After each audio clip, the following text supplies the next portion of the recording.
Hai guys, welcome to channel NSID. Akhirnya kabar anime Overlord Season 4 resmi rilis tahun 2022 atau tahun depan.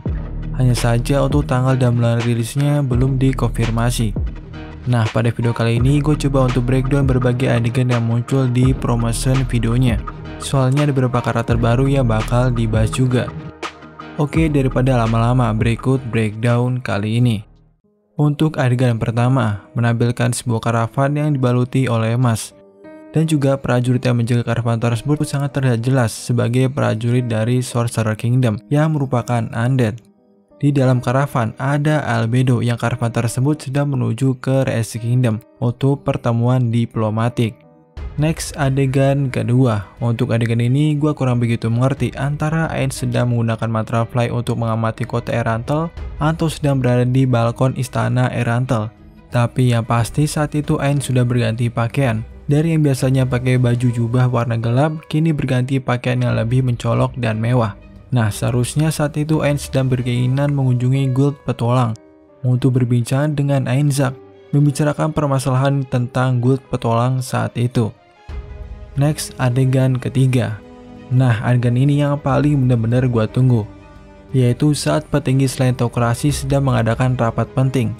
Kalau nggak salah, di bagian akhir sudah pernah diperlihatkan kemunculan mereka di season 1 episode 12.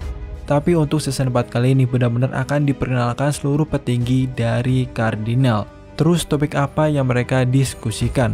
Topik yang mereka diskusikan itu seputar hasil dari perang Re'es Kingdom melawan Sorcerer Kingdom. Dan beberapa informasi seperti mengukur kekuatan Black Scripture, level kekuatan Ainz menurut pandangan mereka, dan nge-spill Jessie Zetsume. Pokoknya menarik dah, karena baik informasi yang menarik juga. Adegan keempat. Untuk adegan ini sudah jelas sih merupakan lamban dari 6 Dewa Agung. Dan coba kalian perhatikan baik-baik. Kalian bisa melihat lamban dari berbagai unsur elemen yang mewakili dari title masing-masing 6 Dewa Agung, yang juga dijadikan masing-masing Cardinal. Bagi yang belum tahu apa itu 6 Dewa Agung. 6 Dewa Agung merupakan 6 player Yggdrasil yang diduga pertama kali muncul ke dunia baru 600 tahun yang lalu sebelum kemunculan Ain Solgon. Nah, Slantocracy itu negara buatan 6 player tersebut, serta masing-masing kardinal seperti kardinal angin, air, bumi, cahaya, kegelapan, dan api itu mewakili nama kardinal dan 6 player. Terus kardinal itu mirip organisasi yang mengatur di berbagai bidang tertentu yang juga mereka memuja salah satu dari 6 player Yggdrasil. Misalnya Black Scripture yang memuja dewa kegelapan yaitu Surasana. Next, adegan kelima. Adegan ini masih menyambung dengan adegan pertama yang sebelumnya gua jelasin. Tadi kan Albedo berencana menuju ke Re'es Kingdom. Nah, di adegan ini Albedo sudah sampai ke tujuannya. Kalau tadi kan Albedo sudah sampai ke Re'es Kingdom. Nah, Zanak yang sedang mengenakan full armor itu bersiap menyambut tamu penting yaitu Albedonya. Ya, sebagai tanda penghormatan lah. Karena juga Zanak saat itu sudah menjadi penerus resmi dari kerajaannya. Adegan ke-7. Muncul nih si Putri Rainer. Kalau dilihat dari postur tubuhnya nih, jelas-jelas menyambut dan memberi penghormatan pada Albedo. Yang nantinya mereka berdua akan berbincang sedikit soal kerjasama antara Rainer dengan pihak Nazarik. Rainer sendiri menawarkan dirinya untuk menjadi bawahan, namun bukan bawahan biasa, karena otoritasnya seperti Guardian Area. Dan juga dia mendapatkan sebuah hadiah dari Albedo juga.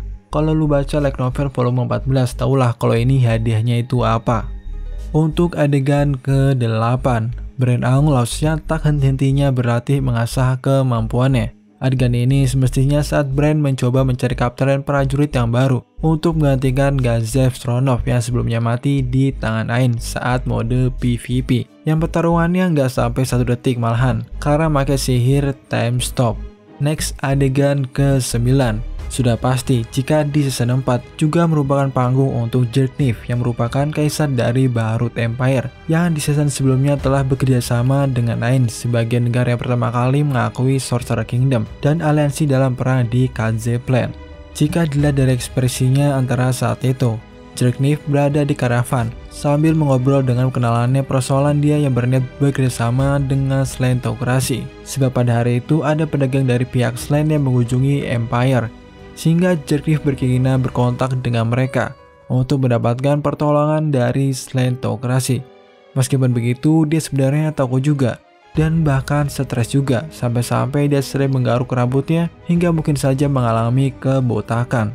Atau juga adegan ini terjadi saat Jerkniff terkejut saat melihat Ainz yang tiba-tiba muncul di Kolosium saat Jerkniff sedang mengadakan pertemuan dengan pihak Slaytocracy secara diam-diam. Namun apesnya justru di luar perkiraan si Jerkniff, Ainz justru muncul di Kolosium sehingga pertemuan dibatalkan, dan pihak Slime menduga jika pertemuan tersebut tidak lain adalah jebakan yang dibuat oleh Jerkniff dan Ainz. Meskipun sebenarnya nggak begitu juga, cuma sebatas kesalahpahaman.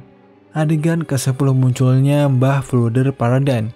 Nah, saat itu Ainz mencoba mampir sebelum dia bertemu dengan pemilik Kolosium bersama dengan Ainzak. Apa yang dibicarakan oleh mereka adalah seputar Fludder yang pengaruhnya telah dibatasi oleh Jerkniff karena diduga telah berkhianat dan juga berbohong pada Jerkniff. Jadinya diawasi dan sedang berada di menara sihir.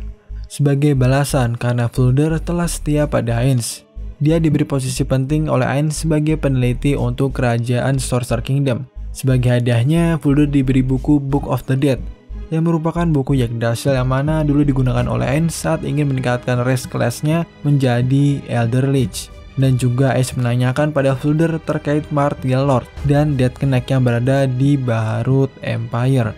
Next, adegan ke-11. Siapa tuh kira-kira yang sedang bergandengan tangan dengan Albedo? Ya nggak perlu ditanya lagi kalau bukan si Lord Philip. Sayangnya wajahnya belum dilihatin. Hanya saja dari sudut pandang gua nih, kayaknya Philip bakal dibikin tampan karena dia juga bangsawan, jadi wajarlah.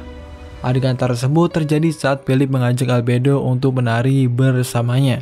Dan pada saat itu Philip telah jatuh cinta dengan Albedo juga. Untuk adegan Hamasuke yang baru saja bangun dari tidurnya di samping Death Knight, tidak lain karena dibangunkan oleh Ainz, yang karena saat itu Ainz menanyakan apakah Hamasuke kenal dengan raksasa dari timur dan ular dari barat. Cuma pas ditanya, Hamasuke tidak mengenali mereka berdua. Adegan ke-12, ini semestinya saat Aura dan Mare datang mengunjungi Ainz. Saat pengerjaan dari depo sumber daya hutan telah selesai dikerjakan, Mare telah ditugaskan untuk membangun makam bawah tanah di pinggiran Erantel seperti dungeon untuk para petualang Erantel juga. Sementara itu, 3 elf yang telah diselamatkan selama invasi makam besar Nazarick di season 2 ditugaskan sebagai pembantu Aura dan Mare. Hal itu dilakukan agar dapat membantu perkembangan Aura dan Mare menurut Ainz. Next, adegan ke-13. Bertepatan saat Albedo meminta persetujuan Ainz untuk mengunjungi ibu kota Re'ezi Kingdom untuk pertemuan diplomatik, dan Ainz menyetujuinya sambil mendiskusikan dan membiarkan Pandorator mengambil alih selama ketidakhadirannya saat Ainz berpergian ke Baharut Empire. Setelah mengobrol dengan Pandorator, Ainz akhirnya mengakui Pandorator sebagai putranya sendiri dan mengizinkan Pandorator untuk memanggilnya ayah. Ainz juga menyuruh Pandorator untuk merahasiakan perlakuan spesialnya juga. Pandorator bertanya kepada Ainz apa yang ingin dia lakukan pada negaranya, dan Ainz menjawab jika dia ingin membangun negara utopia yang mana semua ras bisa hidup setara di negaranya. Adegan ke-14, munculnya Ainz secara tiba-tiba di Kolosium, dan Ainz saat itu juga memberi salam pada Jerkniff.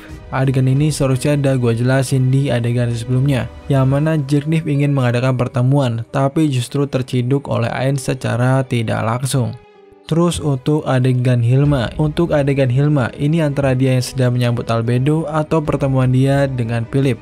Hilma saat itu dekat dengan Philip karena dia mencoba mengajak Philip untuk menjadi pemimpin dari faksi bangsawan yang baru. Yang sebenarnya itu tugas dari Albedo ke Hilma untuk mencari bangsawan yang memiliki potensial untuk bekerjasama dengan Nazarick, tapi justru bikin masalah pada ujung-ujungnya. Nah, adegan munculnya sosok full armor. Bagi yang belum tahu, sosok ini merupakan Martial Lord yang bernama Gogin. Dia ini bukan manusia, melainkan dari ras troll. Gogin sendiri merupakan petarung terkuat yang ada di Kolosium Grand Arena Baharut Empire. Adegan ini menggambarkan saat dia mencoba menyerang Ainz saat duel mereka yang dilakukan juga di Grand Arena.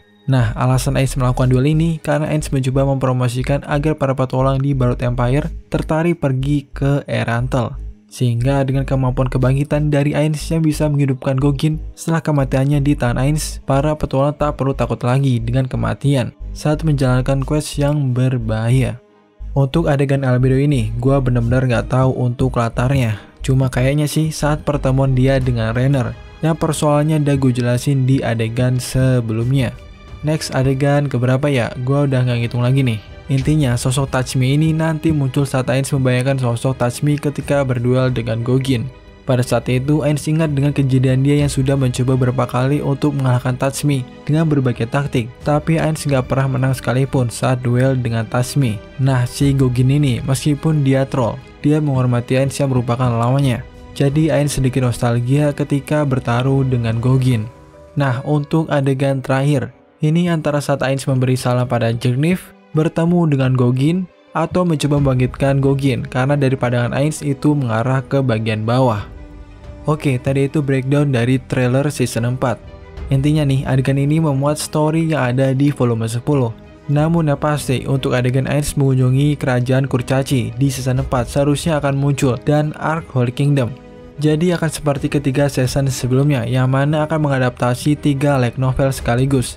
Jadi season 4 akan mengambil cerita dari Vol 10 yang menceritakan tentang hubungan diplomatik Sorcerer Kingdom dengan Wraith Kingdom dan Baharut Empire. Vol 11 menceritakan tentang Ainz, Aura, dan Saltyr yang mengunjungi kerajaan ras Kurcaci yang konflik puncaknya melawan Frost Dragon. Untuk Vol 12 konflik Jaldabot di Holy Kingdom. Dan untuk Vol 13 seperti yang diinformasikan akan dijadikan di bagian movie-nya. Jadi bakal benar-benar epic sih, karena di Vol 13 juga full konflik, sehingga dengan dijadikan movie akan minim penggunaan CGI.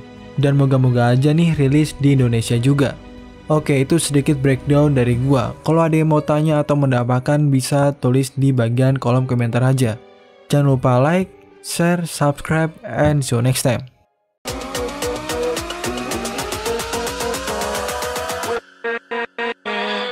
With